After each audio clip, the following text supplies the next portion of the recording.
Hi, dear friends. It's Dr. Christine Lee. I want to thank you for being here on the Make Time for Success podcast.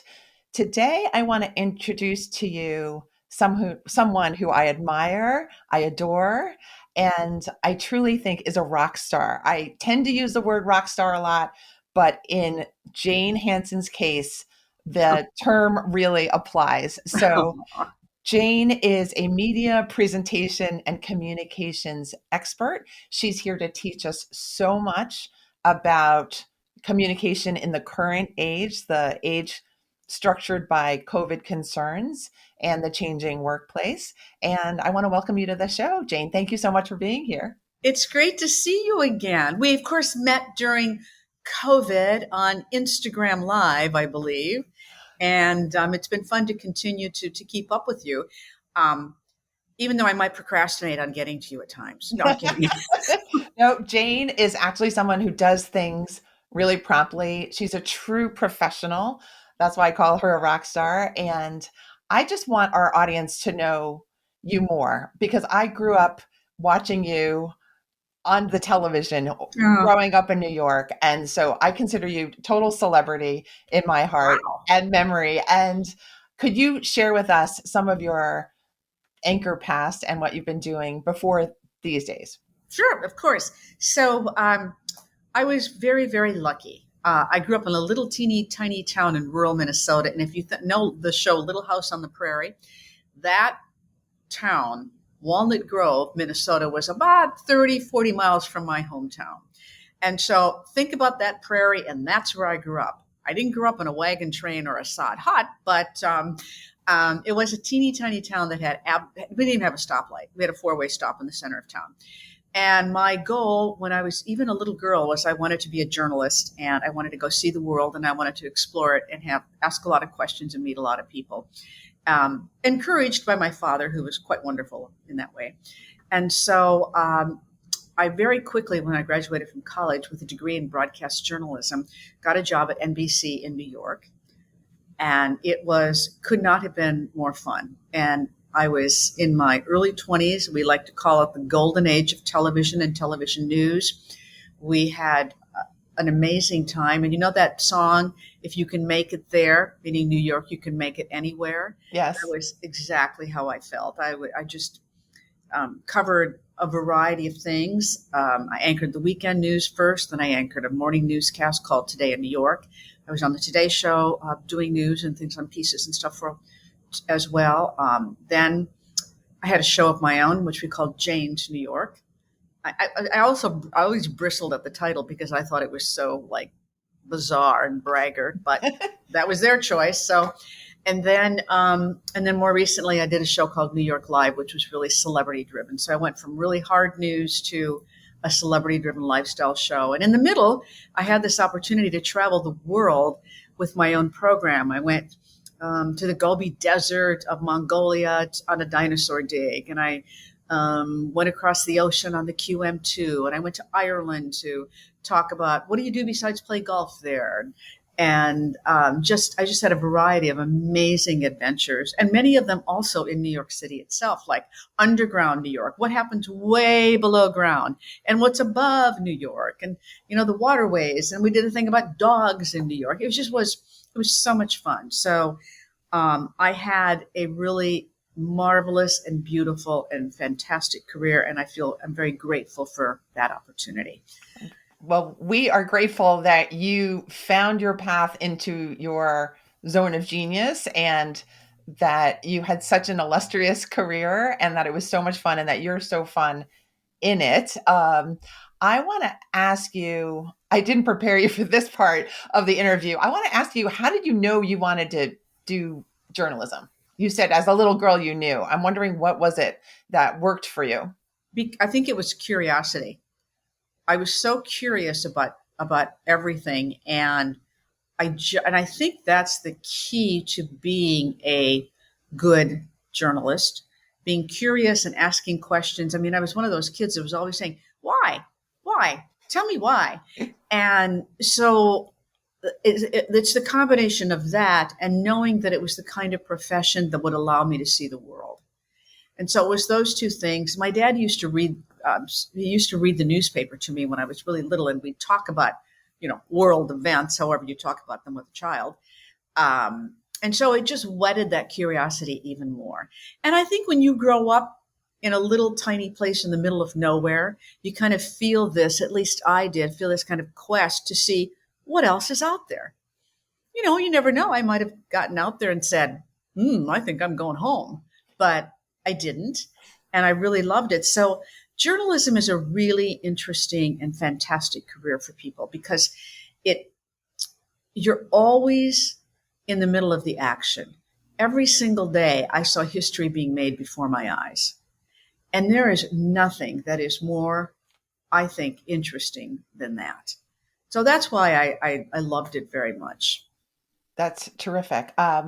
Actually, I remember when you were interviewing me a few years back Mm-hmm. for Tone Networks Uh-huh. that you are fantastic in the moment. That I remembered I was supposed to keep track of my own thoughts, but I was really marveling at how your brain was working when the camera was on and how you were creating new conversation and how you were right on the subject all the time, right on the money. Your timing was perfect.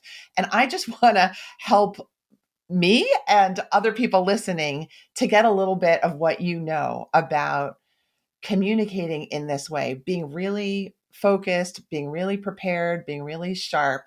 And I want to have you explain what you've seen has been happening in the field of communication and work recently. So that's a lot of questions, but I want to know what you can teach us and Okay. also how you think the current workspace might need these skills, these extra Right. communication skills.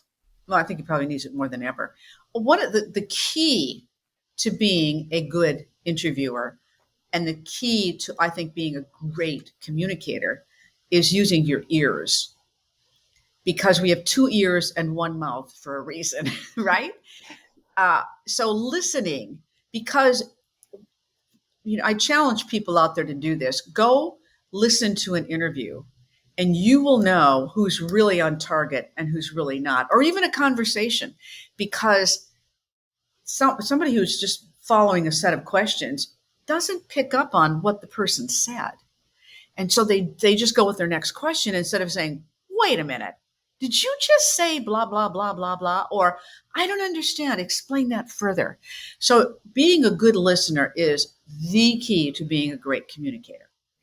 Too many people just can't wait to get their thoughts in and they almost jump in right away. But we have to truly learn to listen to one another, and the world would be a better place. I will tell you that. So, the first thing to great communication is to listen really well. The second thing is to be, you take a pause now and then. You're not afraid of dead air. You're not afraid of having a little space that opens up in the conversation.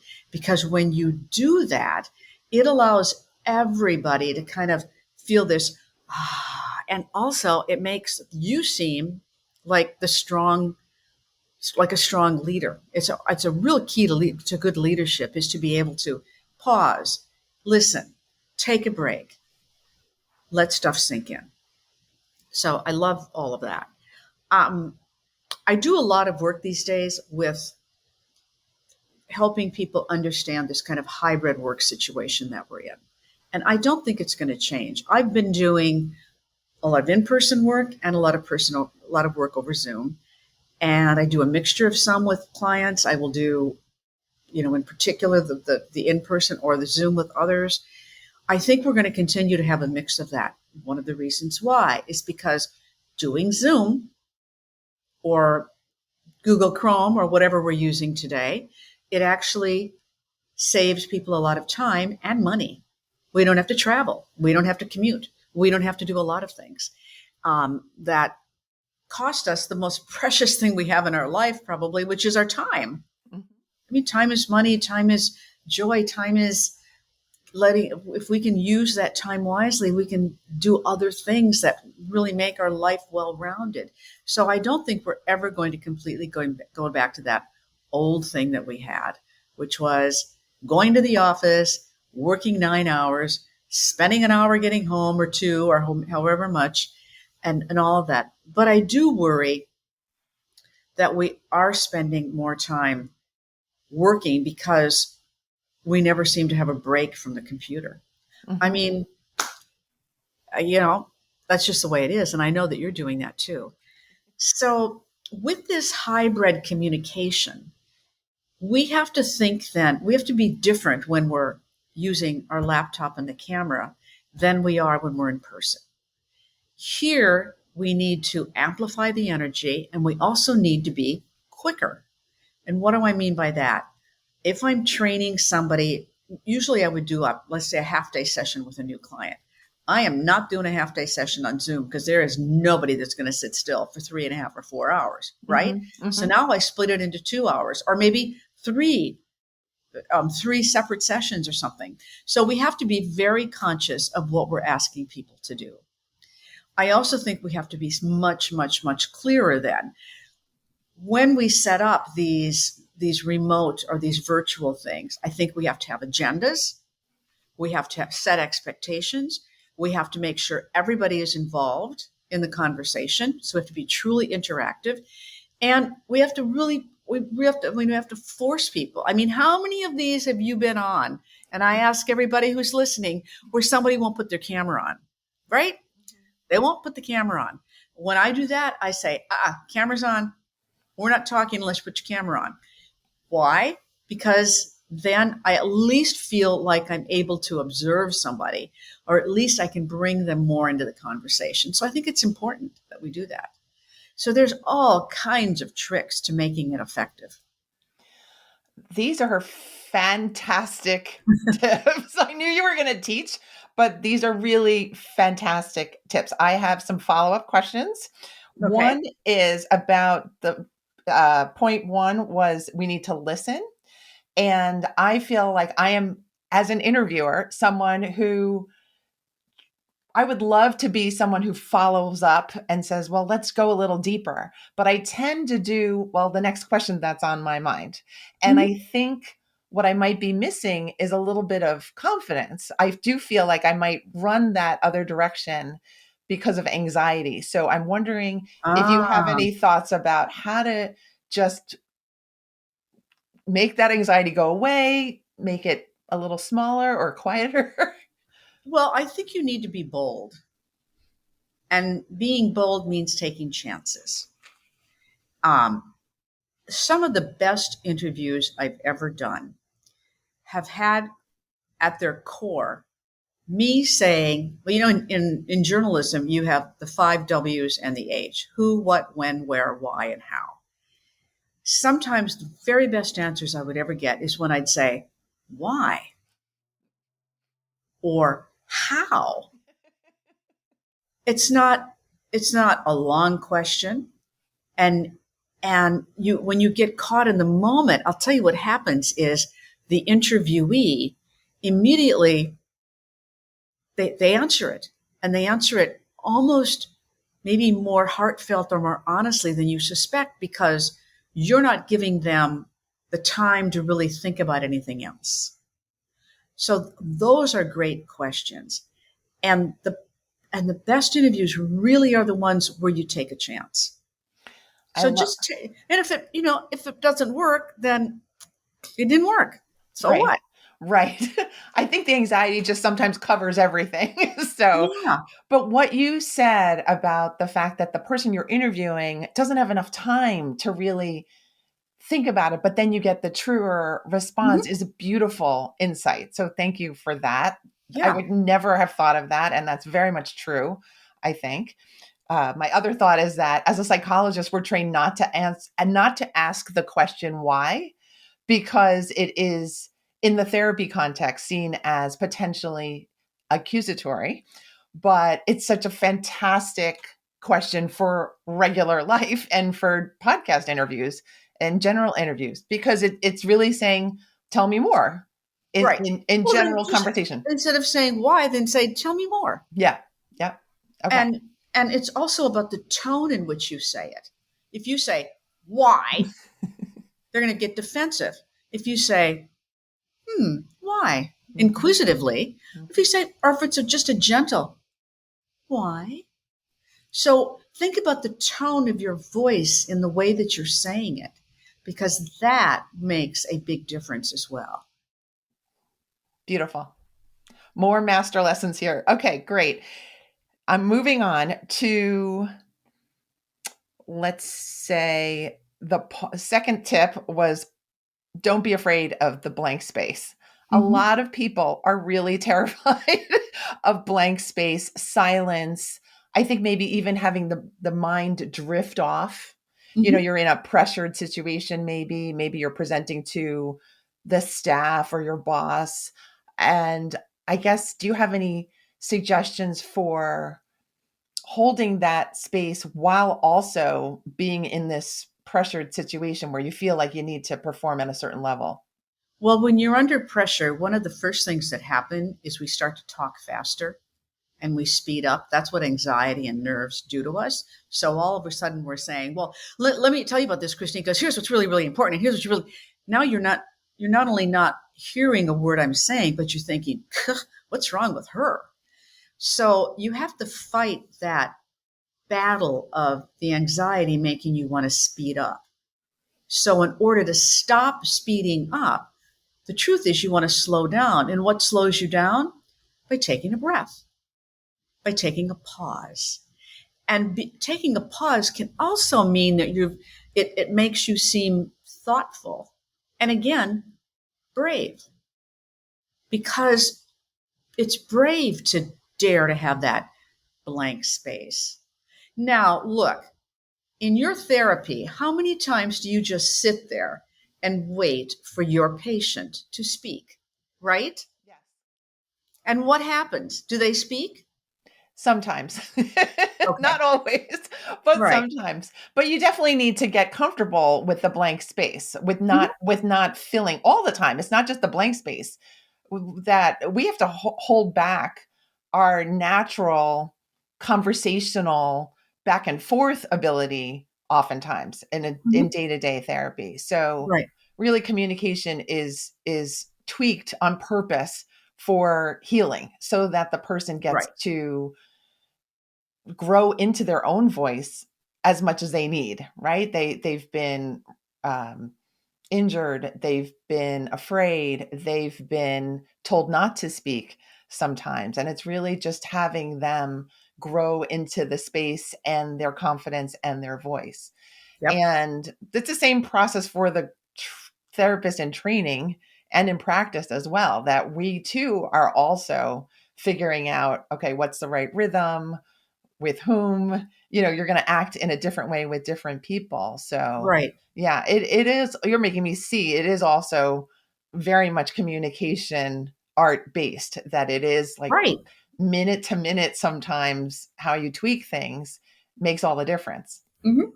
Yeah. And that same thing is true in an interview too. Obviously, it's almost the other side of the coin for you in the way that. So for you, it's a different place to be doing these kinds of interviews rather than being in your therapy. So Yes. it's kind of counterintuitive to what you've been taught. Yes, I thought it would be a smooth transition, and I realized very quickly that I was going to have to learn a whole new set of skills. It's not Mars and Venus, but it was a learning curve for me. Yeah. Absolutely. Thank you so Well, much for your insights there. yeah. Yeah, it's interesting to think about all that because I love the pausing technique. It truly can make people seem far more statesmanlike or like leaders because that's what they do. Yes. Can I ask a kind of personal career question, professional Sure. question? And that is, what areas of anxiety did you have to overcome in terms of your speaking voice, in terms of showing up, in terms of being bold? What comes to mind? Well, I think when anybody begins a career, it takes them some time and space to really fall into it. And while I wanted to be a journalist, being a broadcast journalist had never really entered my mind. I thought that perhaps I would be in the magazine world and do long form features. That was something I wanted to do. And when I got to college, my advisor suggested that I try broadcasting. And at first, I was very put off by that, thinking, no, I don't want to do that. And then all of a sudden, one day, I realized that it was a place where I'd get a lot more exposure and probably make a lot more money. Mm-hmm. And so that's why I said, okay, I'm gonna do it. And then I found myself having a love affair with the camera. And I don't think I've since I got out of college, I don't think I've ever met a camera I don't love. But I had to learn how to use it appropriately. And in my very first days in television, because I was young, my voice was like a little kid's and all this stuff, I had to work on it. When I got my job at NBC in New York, my I walk in the door and I moved there from a television station in Cedar Rapids, Iowa, which is a pretty big jump. Yes. And I got there, and my boss, the news director, handed me a bunch of cards. One was for a hairstylist, one was for a makeup artist, one was for a clothing stylist, and one was for a voice coach. And I went, what's all of this? I thought you liked me like I am. And he said, well, for one thing, we got to get rid of those flat A's and those dropped INGs that you have from the Midwest. And so I did go to a voice coach at first, and her work with me was really truly about getting rid of some of that. But it made me anxious and nervous to the point where when I would do narration for my stories and I'd be in the studio and in the booth, the audio booth, I would have to do something over time and time and time again because I kept thinking, oh, I'm saying this wrong. I'm saying this wrong. I'm saying this wrong. And the truth was, no way that I said it was wrong, but I wanted it to be perfect. I also think that I've done a lot of studying of our body language and our voice. And one of the things about voices is that we give more credibility to lower pitched voices. We just do. Mm-hmm. So that's why look at commercials, television commercials, for example. You always hear the man with the very deep voice. And you think of it like melted chocolate or bourbon or something like that. So women come in naturally with the disadvantage because our voices are never that low. I think that women should try to use a lower pitch of their voice if they can, because you can gain credibility by that. People will notice you more and they will listen to you more. You also should learn about how to project properly. I think that's something good for your audience to think about. And then to vary your voice, to have so that it's not just like this, making the same sounds all the time. Or if you think about it, if you're in a monotone, think about what a monotone is. It's like a straight line. In a hospital, what does a straight line mean? You're dead. You're dead. So you don't want to have a monotone either because people tune you out. So our voices are like musical instruments, and we can do so much more with them than we do.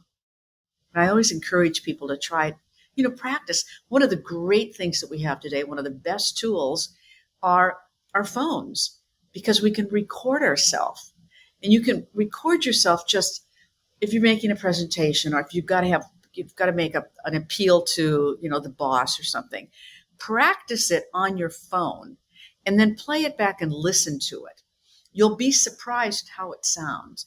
You might not like it very much, in which case, try it again and keep trying it, and you can improve it on your own. And then you'll be surprised at how much that will help you. Beautiful. For those people who are listening and who are interested in getting practice not alone with their phone, can you describe the current business that you are engaged in now, the kind of work you're doing with clients, and maybe give a teaser as to what people could get when they seek you out as a coach? Oh, sure. So I am a presentation and media and video coach. And I work with clients I work with them in a number of different ways. let's just say that they've got a big presentation or a project coming up and they're going to have to speak in front of speak to a larger group, whether it be virtual or in person.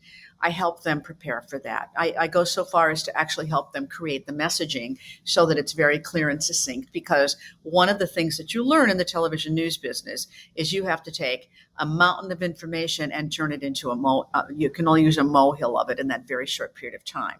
So I'm very good at that kind of editing, but also making those key messages stand out. So I do that for presentations. Then there are and people who just simply want to become a better speaker, that they feel like in meetings they're not speaking up enough, or they want to enhance their career, because everybody loves great communication. I also work with people who are maybe about to launch a project that may or write a book or whatever they've done, where they might actually be in the media. And so I then help them prepare for media questions and interviews. I've done hundreds of thousands of interviews in my lifetime, so I can certainly help them prepare for it. And then the other thing is I help people who want to do videos, because 87% of the people surveyed in today's world say that they learn and use videos the most for how to get educated about something. And so videos, I think, are essential for almost anybody, no matter what your line of work is, to do. And I can help you do them better. So, and everything is customized. I work in short periods of time. I work in long periods of time. I work in person. I work all over the globe, or I might work, from my living room. So it really depends on what people want and what their budget is and how committed they are to it. The more they do, the better they're going to be. Yeah.